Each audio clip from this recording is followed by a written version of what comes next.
पर्दाफाश के इस आज के अंक में हम आपके साथ जुड़े हैं। जैसा कि आप सब जानते हैं कि कोरोना से बचने का 3 ही उपाय है: टेस्टिंग, ट्रेसिंग, सोशल डिस्टेंसिंग और फिर वैक्सीनेशन। कोरोना जांच को लेकर गिरिडीह में चल रही एक गड़बड़ी को लेकर आज हम आपके सामने हैं।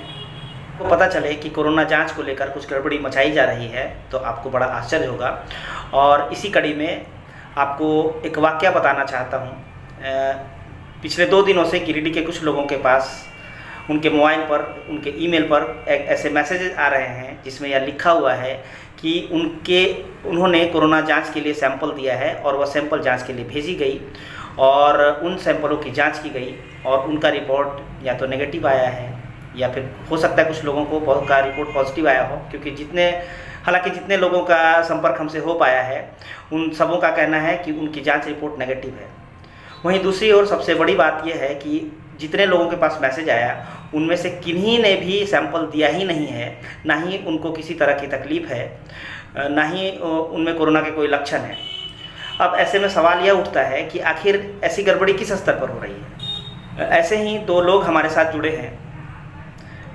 पहले हैं मृत्युंजय सिंह हैं, ये सीहोडी के रहने वाले हैं। इनकी आप बीती सुनिए। नमस्कार, बताना चाहता हूँ मैं आज दिनांक 22/6/2021 को दोपहर 2 कुछ मिनट पे हमारे मोबाइल पे एक मैसेज आया है जिसमें यह बताया गया कि मैंने आज कोविड टेस्ट के लिए सैंपल दिया, जबकि मैंने किसी भी तरह का सैंपल नहीं दिया है और उसका रिपोर्ट भी नेगेटिव आया है।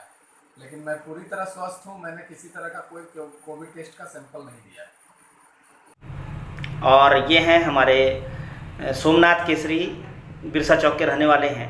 इनके मोबाइल पर भी 2 मैसेजेज आए, एक इनके नाम से, एक इनके पिताजी के नाम से। आज दिनांक 22 जून 2021 को दोपहर 1 बजे के लगभग मुझे 2 SMS आया जो स्वास्थ्य विभाग की ओर से था, और उसमें बताया गया कि आपका RT-PCR टेस्ट आपके और आपके पिताजी का दोनों का सैंपल ले लिया गया है और जब तक रिपोर्ट नहीं आता है तब तक आप लोग क्वारंटीन में रहें।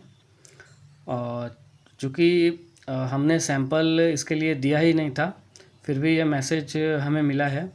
और इसके पहले भी ऐसी घटना 2 बार हो चुकी है। चूँकि हम लोग पहले कोरोना पॉजिटिव हुए थे और हम लोगों ने अपना नंबर वहाँ पे जब टेस्ट कराया था तब दिया था, तो मुझे लगता है कि कुछ आंकड़ों में हेराफेरी हो रही है या फिर कुछ और हो रहा है, पता नहीं क्या हो रहा है।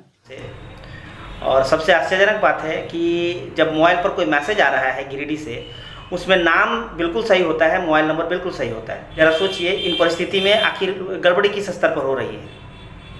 अगर आप गहराई से देखेंगे तो शायद आपको यह साफ हो जाए कि यह कहीं ना कहीं से डेटा लीकेज का मामला है। और ये ऐसे लोग हैं, या तो ये लोग पहले कोरोना की जांच करवा चुके हैं या इन्होंने वैक्सीनेशन करवाया है।